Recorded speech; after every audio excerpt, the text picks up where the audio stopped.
Good morning to all of you. Today is the topic is solvent extraction. That is lecture number 3.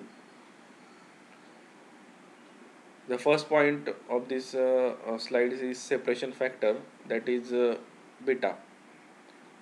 Here, last lecture we seen various types of solvent extractions and its relations between distribution constant and distribution ratio.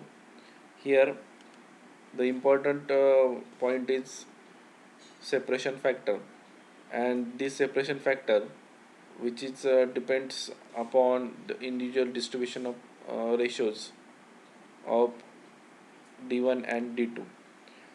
Solvent extraction is generally or basically a separation technique. The main objective is to separate the desired constituent from other substance present in the mixture. बरोबर आहे. म्हणजे जर separation factor हा important का मानला जातो, कारण की आपण एखादं कॉन्स्टिट्युएंट्स म्हणजे आता कॉन्स्टिट्युएंटमध्ये नंबर ऑफ मेटल्स असतील, नंबर ऑफ आयन्स असतील, नंबर ऑफ मॉलिक्युल्स असतील, ते आपण काय करतोय, सेपरेट करतोय. बरोबर आहे. मग सेपरेट करण्याकरता आपल्याला कुठली मेथड यूज करावं लागेल, सॉल्व्हंट एक्स्ट्रॅक्शन. बरोबर आहे. मग सॉल्व्हंट एक्स्ट्रॅक्शनमध्ये सेपरेशन होण्याकरता separation factor that is beta is the important one factor. बरोबर आहे.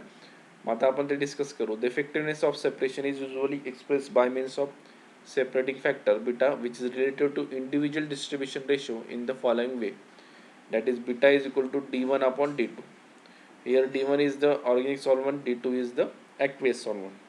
Beta should be very high to separate the two solids by solvent extraction, otherwise clear separation will be very difficult. This is the important one. Beta should be very high. D1 and distribution ratio of components 1 and 2 respectively. For good separation, beta should be deviate from unity as largely as possible. म्हणजे तुम्हाला जो काही separation होणार आहे, बरोबर आहे. मग ते सेपरेशन होण्याकरता जो काही बीटा लागणार आहे तुम्हाला, तो बीटा कसा पाहिजे, जनरली युनिटीच्या डेव्हिएशन फॉर्ममध्ये पाहिजे. म्हणजे युनिटीचे डेव्हिएशन म्हणजे beta do not always is equal to 1. Solvent extraction technique, that is batch extraction, then the continuous extraction, then counter current extraction. These are the three techniques which is generally useful for the uh, separation of constituents of different types of metals. First one is what, batch extraction. Second one is continuous extraction. Third one is what, counter current extraction. This is the important apparatus which is useful for the solvent extraction, and which is called as what, separating funnel. This is the separating funnel. In this separating funnel, top one is a bung, which is used as a lead. uh, this is the two types of layer, that is immiscible layer. This is the first layer, this is the second layer. This is the tap which is closed and open. This is the least dense layer, usually what, organic layer. So the from both of two layers, above layer always should be organic layer, and below layer always should be aqueous layer. This is the more dense layer, this is below more dense, this is the less dense. Less dense usually organic, more dense usually what, aqueous. This is the beaker which is used for separation of this two layer. Batch extraction, which is a useful and simplest technique, and which consists of extracting the solute from one immiscible layer into other by shaking two layers until the equilibrium is attained, after which the layers are allowed to settle before the sampling. This is the commonly used on the small scale in the chemical laboratories. The most commonly useful apparatus for performing a batch extraction is nothing but the separating funnel. The batch extraction may also be used with advantage when the distribution ratio is large. This is the fourth point of this batch extraction. This technique is used always when distribution ratio is large. Multiple batch extraction. We have seen the importance of batch extraction because it is the most widely used for analytical separation. In this procedure, a given volume of solution is brought in contact with solvent until the equilibrium is attached. बरोबर आहे. म्हणजे जे काही तुम्ही दोघं solvent घेतलेले आहेत, बरोबर आहे, ते सॉल्व्हंट हे इक्विलिब्रियम स्टेटमध्ये यायला पाहिजे. बरोबर. जोपर्यंत ते इक्विलिब्रियम स्टेटमध्ये येत नाही तोपर्यंत एक्स्ट्रॅक्शन जे होतं तुमचं ते पॉसिबल होत नाही. बरोबर आहे. Even if we suppose that none of the interfering substance is extracted, the completeness of extraction is very important factor.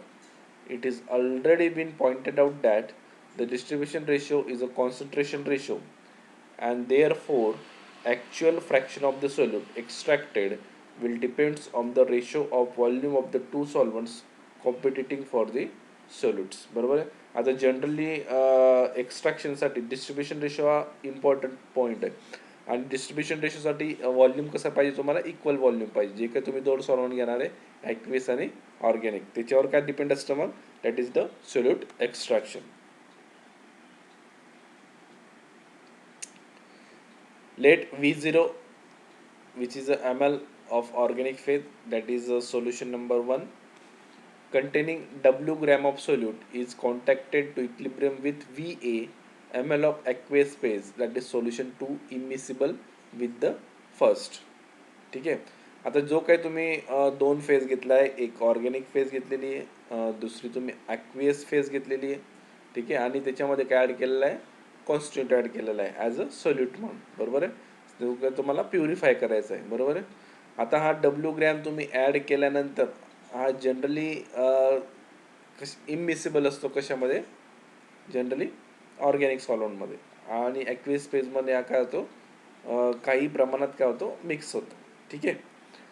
Let Wn is a weight of solute remaining unextracted after the N extraction. बरोबर आहे. आता W म्हणजे काय, तुम्ही जर घेतला आहे 1 gram solute. ठीक आहे. 1 ग्रॅम सोल्यूट हा जेव्हा तुम्ही त्याच्यामध्ये टाकतात, ठीक आहे, मग टाकल्यानंतर 1 ग्रॅममधून 0.8 ग्रॅम एक्स्ट्रॅक्ट झाला. बरोबर आहे. पण राहिला किती, 0.2 ग्रॅम हा अनएक्स्ट्रॅक्टेड राहिला. मग जो काही अनएक्स्ट्रॅक्टेड पार्ट आहे त्याला काय म्हटलंय त्यांनी, WN म्हटलेलं आहे. WA is the initial concentration of solute in aqueous phase. म्हणजे तुम्ही W हा 1 ग्रॅम ॲड केलेला असेल सुरुवातीला, जेव्हा तुम्ही सेपरेशन करत असणार तेव्हा इनिशियल कॉन्सन्ट्रेशन म्हणजे इनिशियल वेट काय असेल त्याचं, ते that is called as what, WA.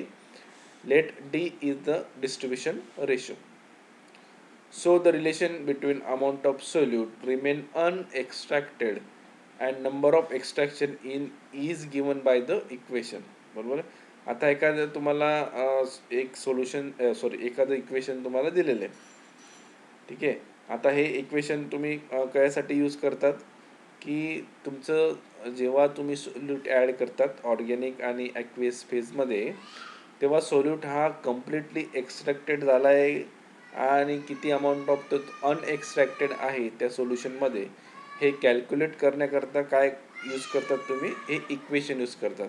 म्हणजे WN म्हणजे काय, की किती अमाऊंट हा अनएक्स्ट्रॅक्टेड राहिलेला आहे सोल्यूट. ठीक आहे.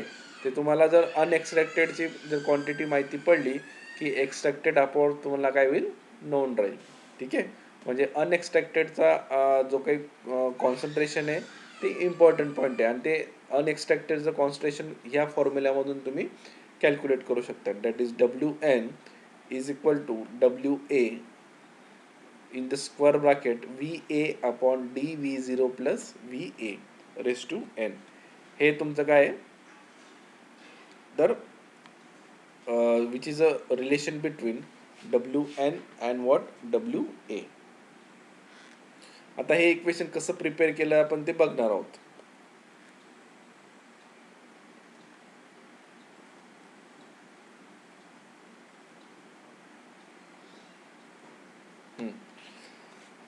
There is a derivation of expression for solute remain unextracted.